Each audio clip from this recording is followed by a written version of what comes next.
पुष्पा का। नमस्कार। South superstar Allu Arjun जल्द ही सिनेमा घरों में दस्तक देने वाले हैं। उनकी फिल्म पुष्पा 2 2024 में सिनेमा घरों में नजर आएगी। रश्मिका मंदाना और फहाद फासिल के साथ उनकी धांसू एंट्री पर्दे पर एक बार फिर देखने के मिलेगी। जैसा कि आपने पहले पार्ट में देखा था कि भैरव सिंह शेखावत ने उसे गिरफ्तार कर लेता है और कोर्ट से उसे सजा हो जाती है। उसके बाद जब कोर्ट से जेल से जाने लगता है तो शेखावत उससे कहता है कि मैंने कहा था पुलिस वालों से पंगा मत लेना, लेकिन तुमने लिया। अब इसके आगे क्या होता है, वह कैसे तिरुपति जेल से भाग जाता है और उससे आगे की क्या स्टोरी है, इसे इस वीडियो में देखते हैं। कोर्ट से निकलते समय भैरव सिंह शेखावत पुष्पा से कहता है कि मैं कहता था कि पुलिस वालों से पंगा मत लेना, लेकिन तुमने माना नहीं। अब कुछ दिन सड़ो जेल में, अब तुम्हारी मौत तुमसे मिलने आएगी। यहां से पुष्पा को तिरुपति बालाजी जेल भेज दिया जाता है। लेकिन कहानी अभी यही नहीं खत्म हुई। भैरव सिंह शेखावत का गुस्सा अभी शांत नहीं हुआ है और वह उसे जेल के जेलर से मिलने पहुंच जाता है और जेलर से फेक इनकाउंटर करने के लिए कहता है। और साजिश के तहत कुछ दिनों बाद वह जेलर पुष्पा को पकड़कर रात में जंगल ले जाता है और उसका हाथ बांधकर उसे छोड़ देता है और उसे भागने के लिए कहता है। लेकिन पुष्पा इस बीच अंधेरे का फायदा उठाकर भाग जाता है। पुलिस फायर झोंक देती है, लेकिन उसका अता पता नहीं चलता है। यह बात जब भैरव सिंह शेखावत को पता चलती है तो वह डर जाता है और वह अपनी सिक्योरिटी बढ़ा देता है और उसे अपने जान का डर सताने लगता है। उधर दूसरी तरफ जब यह बात लोगों को पता चलता है कि उसे पकड़कर पुलिस ने जेल भेज दिया तो लोगों को गुस्सा भड़क उठता है।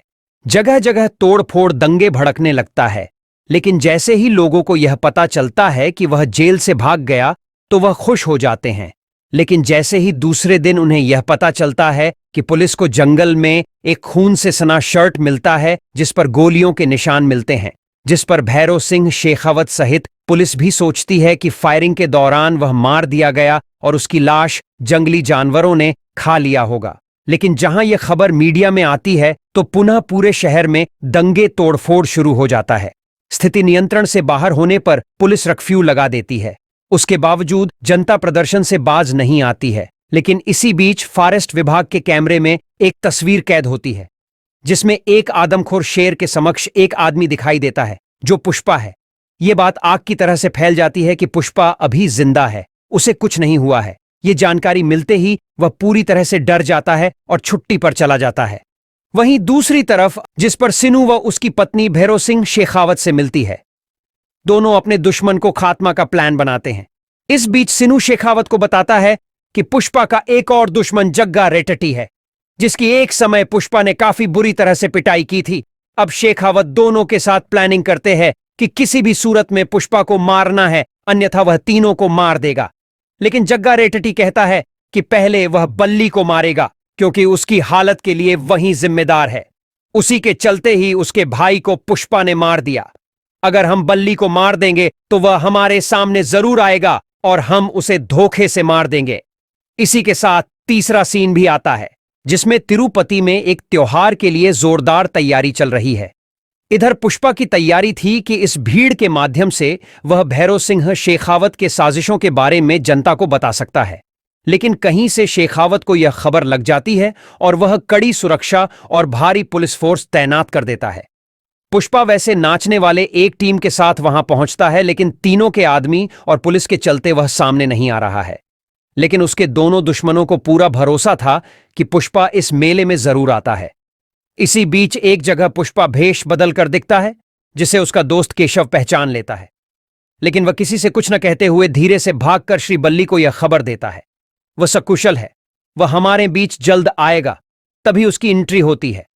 पुष्पा श्री बल्ली से कहता है कि तुम कुछ दिनों के लिए केशव के साथ यहां से कहीं चली जाओ, यहां तुम्हारे जान को खतरा है और सब कुछ ठीक होने पर हम तुम्हारे पास आ जाएंगे।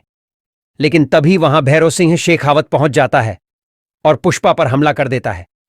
यहां से पुष्पा किसी तरह से तो भाग जाता है, लेकिन पुलिस श्री बल्लीव केशव को पकड़ लेती है। पुलिस इन दोनों को सिनू के ठिकाने पर ले जाती है। फिर इस बीच जग्गा रेड्डी भी आ जाता है और साजिश के तहत श्री बल्ली की हत्या कर देता है और केशव को आजाद कर देता है, जिससे वह यह खबर पुष्पा को दे दे, जिससे यह खबर सुनकर पुष्पा जरूर आएगा और फिर हम तीनों मिलकर उसे मार डालेंगे।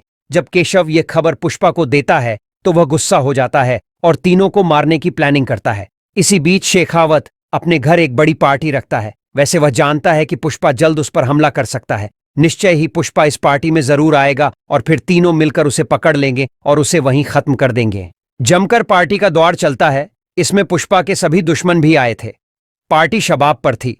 इस बीच पुष्पा की एंट्री होती है, लेकिन सुरक्षा की तगड़ी व्यवस्था होने के कारण वह अंदर नहीं जा पाता है। फिर वह वहीं एक पुलिस वाले के हत्या कर उसकी वर्दी पहनकर अंदर घुस जाता है। अंदर एक कमरे में उसे जग्गा रेड्डी मिलता है और फिर क्या था, वह उसे वहीं खत्म कर देता है। थोड़ी देर बाद जब शेखावत की नजर जग्गा रेड्डी के लाश पर पड़ती है तो उसके होश उड़ जाते हैं। वह जान चुका था कि पुष्पा आ चुका है। वह अपने सभी पुलिस वालों को अलर्ट कर देता है और पुष्पा को सामने आने के लिए कहता है। तभी शेखावत की नजर केशव पर पड़ती है। वह उसे पकड़ लेता है और कहता है कि अगर तुम सामने नहीं आओगे तो तुम्हारे दोस्त को भी श्री बल्ली के पास पहुंचा देंगे। जिस पर पुष्पा की धमाकेदार एंट्री होती है और वह अचानक सिनू व भैरव सिंह शेखावत पर हमला बोल देता है। फिर तीनों के बीच भयंकर लड़ाई होती है और आखिरकार पुष्पा दोनों को मार देता है। दोनों को मारने के बाद वह शांत हो जाता है। तभी उसे पुलिस पकड़ लेती है और फिर उसे कोर्ट में पेश करती है। यह खबर सुनकर कोर्ट के बाहर हजारों की संख्या में लोग जमा हो जाते हैं और वह कहते हैं कि पुष्पा ने उनके लिए हॉस्पिटल, स्कूल, यहां तक शादी विवाह तक कराए हैं। इस फिल्म में एक बार दर्शकों को वह सब कुछ फिर मिलने वाला है जो पुष्पा में था। मार धाड़, एक्शन, डांस, वह सब कुछ जो दर्शक पसंद करते हैं। जहां तक फिल्म के रिलीज का होने का प्रश्न है तो वह 15 अगस्त 2024 को दुनिया भर के सिनेमाघरों में होगी। बॉक्स ऑफिस पर एक बार फिर नया रिकॉर्ड सेट कर सकती है। तो इंतजार करते हैं। कैसा लगा यह वीडियो कमेंट बॉक्स में जरूर बताएं। धन्यवाद।